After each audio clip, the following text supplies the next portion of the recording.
Move over, Ryan Gosling. The modern female fantasy is embodied by the man who might soon become our first gentleman. I wish I were reading from the Babylon Bee or even the Onion. Ladies and gentlemen, that's the Washington Post. More on that later. There's been a strange romanticization of Doug Emhoff, husband of Vice President Kamala Harris and America's second gentleman. There's a pop culture phrase, wife guy, which you've kind of been known as. Are you familiar with this? I've heard about it. As called a wife guy, a proud wife guy? How do you feel about that? Well, if I do something annoying to Kamala and she gets upset, I'll just show her that article. Right. I'll say, I'm trying. Or a t-shirt or a mug. Yeah. The media has been painting Emhoff as the torchbearer of some sort of reformed, tamer masculinity. It's funny, I've started to think a lot about this. I've always been like this. My dad was like this, and to me, it's the right thing to do. But for a guy who claims to be a champion for women, his past is pretty checkered. As a big shot entertainment lawyer in California, married with 2 children, Emhoff allegedly had an affair with and impregnated his nanny, according to the Daily Mail. What happened to the child is still a mystery, but several sources close to the nanny say Doug paid her about $80,000 to keep quiet. When asked about this, Emhoff didn't deny it. During my first marriage, Kirsten and I went through some tough times on account of my actions. I took responsibility, and in the years since, we worked through things as a family and have come out stronger on the other side.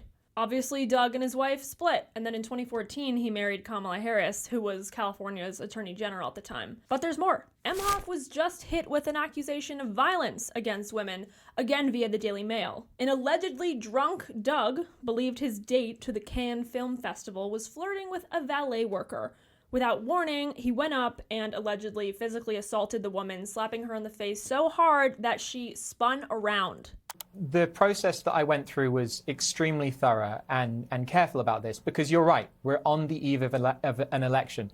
But the thing that made these sources come forward is not because there's an election, but because the Kamala Harris campaign was using Doug Emhoff, showing him as this feminist ally, bigging up his credentials as an ally to women.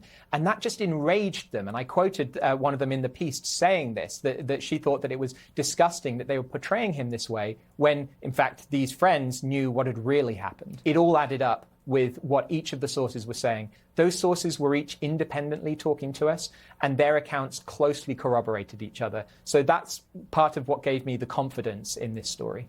Safe to say the tabloids would be all over this if the same story came out against anyone in Trump's camp. With less than 4 weeks to go to Election Day, this is a bad October surprise for Harris.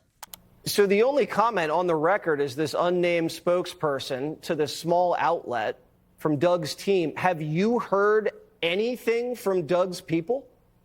Absolutely nothing. And we went to them early on Monday morning, 2 days before we published. We wanted to give them ample time. And that's the White House, that's Doug's spokespeople, and that's the Harris campaign that we went to.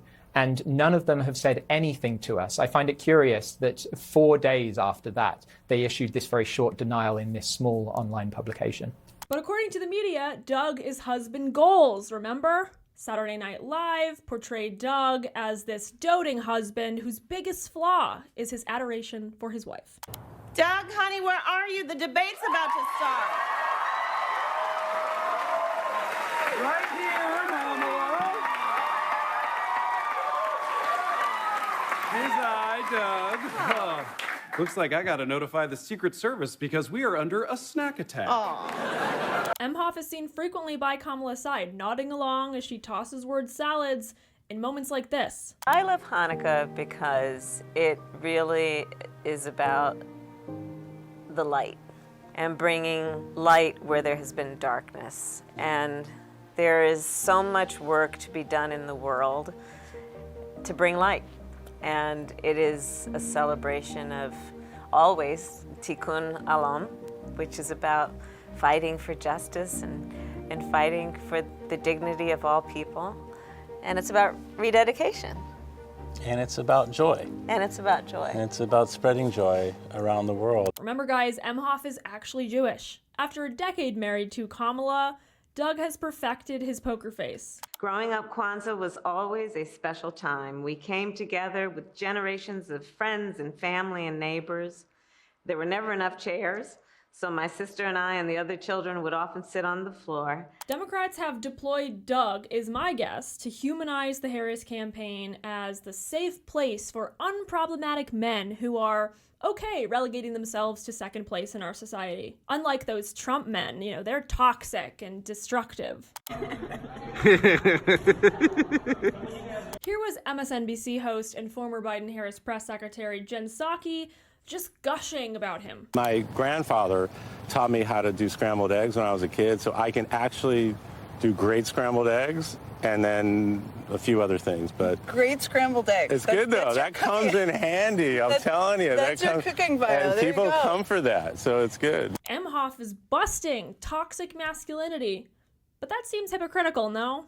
Real men don't commit adultery with their nannies. Real men don't hit women.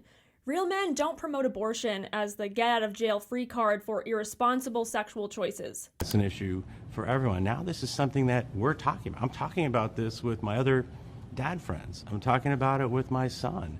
And it's not just because I also have a daughter. I have a son, and we talk about it, about how this is going to impact him and how he's going to start a family or not. In March of 2023, MSNBC's Jonathan Capehart sat down with Doug to ask him how being second gentleman has changed his view of perceived gender roles. We've kind of confused what it means to be a man, what it means to be masculine, where you've got this trope out there that you've got to be tough and angry and lash out to be strong. It's just the opposite. Strength is how you show your love for people. Strength is how you are for people and how you have their back and how you stick up for other people and pushing out against bullies. I mean, that's what I believe it is. So every time I can speak against this toxicity, we're seeing it with our younger people. We're seeing it in our discourse, in our politics, in the media. You're seeing it as it relates to so many of the issues that we're pushing back on. But when it comes to this egregious narrative, the worst offender is Catherine Rampell of The Washington Post. Her column reads, "He's smitten with his wife and supports her ambitions, as is obvious from his convention speech and their sweet interactions on the campaign trail. But most important for this sexy sobriquet, Emhoff is secure enough with his own masculinity to sometimes prioritize his wife's ambitions over his own. What a hunk!" Whatever his previous marital drama, that makes him the working woman's ideal partner today. He is a high-achieving alpha, but isn't threatened if his wife is too. What do women want? To be valued and supported as much as they deserve, both privately and in public. On that score, Emhoff looks like a dreamboat. So what do you think? Is Doug Emhoff a dreamboat, or is he dangerous? Let us know your thoughts in the comments below. But for sure, Kamala Harris would be far more dangerous than Joe Biden. To find out why, click here.